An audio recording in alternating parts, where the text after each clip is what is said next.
Uni can test your faith like nothing else, and uni is where you can find it again. Welcome to another episode of Inside Uni Podcast, where we discover and unpack everything university life together. My name is Fauzia Hissa, and your host for Inside Uni. Balancing social life and faith. Like sometimes people tend to find it difficult balancing their social life and their faith. Like they don't want to be seen. A lot of students don't want to be seen as like holiko. You know this term that we use on campus. Someone will leave their house or will leave their home as a good girl and come to university. Still good girl, but because of the pressure and everything he or she is seeing, he tends to be shy or feel embarrassed when he is trying to say that, oh, I'm a child of God and I don't do this. It's difficult for people to actually draw the line to say that, okay, I am a child of God and I'm not doing this because this is how I was brought up. This is what I believe in. This is my faith, and I'm not going to do this, or I'm not going to compromise on anything because of my friends are also doing something else. Different beliefs and different fellowships on campus. There are a lot of fellowships on campus that as a child or as a student, when you go, you must find yourself in one of these. Even within this fellowship, sometimes you feel like you see one person, maybe your leader, your president, your secretary doing something, and you feel like, if my secretary is doing this, I mean, why can't I also do this? Meanwhile, you know that it's wrong. It's actually wrong. It doesn't really tally with what you are supposed to do. But you end up doing it because your leader is doing it. And I always say this, that it's not really about others, it's about you. Life is about you, what you want to do, how you want to see things. When you see people do things that they are not supposed to do, you shouldn't say, or you shouldn't try to normalize it by doing the same, but you should try to actually do what is supposed to be done. Like, I am supposed to believe that I'm not supposed to wear some kind of clothes. The fact that I see that my friend also goes to the same church as mine, but she wears whatever she wants to wear, doesn't mean that if I see it, I should also say that I'm going to do the same. Like, I'm going to wear it. I mean, my friend is wearing, so what's the big deal? There is a big deal. There is a big deal because you and your friend are total different people. And it doesn't mean that the fact that she's doing it and she's doing it and she's so okay, nothing is happening, doesn't mean that you too you'll be fine. I always say this, and I always think this, that whenever you try to do something, like you the good girl, you try to do something or you try to go out of your way to do something, you will be used as a scapegoat. God will use you as a example. You'll be the one that God will use as example.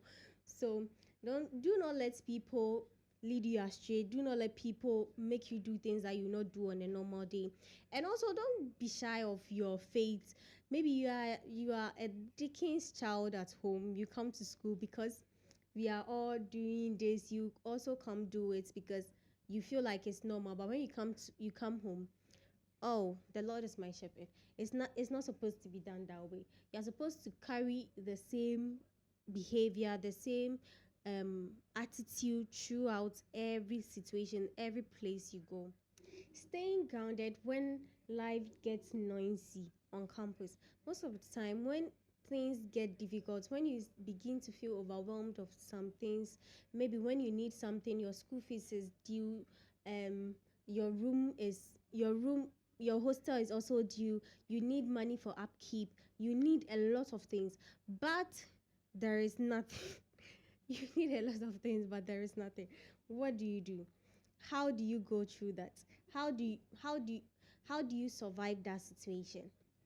So staying grounded means whenever things get difficult, I mean, if you're a child of God or if you believe in God, you believe that God can do everything. What God cannot do? So if you believe God can do everything, why do you have to stress yourself? You just have to stay calm. You just have to stay normal. You just have to stay cool. You shouldn't be overthinking when you have to pay your school fees and the deadline is you. Just try, call people you can. Call people, ask for help where you can.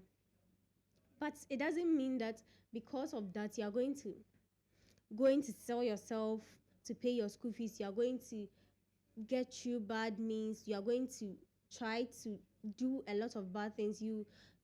just to get your school fees, just to get your hostel fee. It's not, it's important to pay, right? But there are also other ways that you can pay. If you know that there is nobody to help, you have to start planning earlier. If I know that nobody is going to pay my school fees, I must start my planning now. That's okay. So how am I going to pay my school fees when school resume? I must start thinking now. I don't have to wait till we've resumed, then they've brought the deadline for school fees. That's when I start panicking. I start to think, how can I do this? So any option available, I just grab it just because I want to pay my school fees. No, life happens sometimes. Sometimes the people who are supposed to help us end up disappointing us, and that is fine. But if you know that there is nobody to help you with these stuff on campus, I mean, you have to plan ahead. You have to get people, real people who are going to help you just for helping sake, or just for the love of God. And if you believe in God, you know that God can do anything. God can do every single thing. So you just have to stay grounded, stay calm, just do not panic. Everything is going to be fine. It's not, I'm saying everything is going to be fine. It's not like just you sleep and everything will be fine. You are going to be worried, yes, but then it doesn't mean that it's going to end there. It doesn't mean that you are going to drop out from school, especially if you're a child of faith. If you're a child of faith, you know that God can come true at any time. God can come through any angle, and you don't have to compromise your religion or your attitude or your faith just to get something. Personal reflection and confession. Once a time, as I said in the previous episode, there was a time where I needed a place to stay. Like, I was having issues with my accommodation, so I needed a place to stay. I mean, at that time, what could I have done? I just prayed to God that I just, discussed everything with God, but still stay calm. Other options were available where I'm supposed to, like, I can just sleep with someone and get the money. It's not even that the person is your boyfriend or something. I can just sleep with an older person to get the money. I can do hookups to get the money. And but then I decided not to. Guess what? I didn't really get the place that particular time, but I got a friend's place to pet. And that was God coming through for me, because at the end of the day, I still had a place to stay till I got my own place. And that is God coming through for me. So surely, no matter what you are doing, if you are to put God first, you are supposed to, if you are to tell God that He's the only person you have, there is nobody helping you, and that is God, God, God, God. Believe me, God will never disappoint. You can join the conversation by sending in your questions, your thoughts, and your opinions about campus and faith, how these two work or collaborate with each other. Also, remember that faith doesn't make campus easier, it makes you stronger. See you in the next one.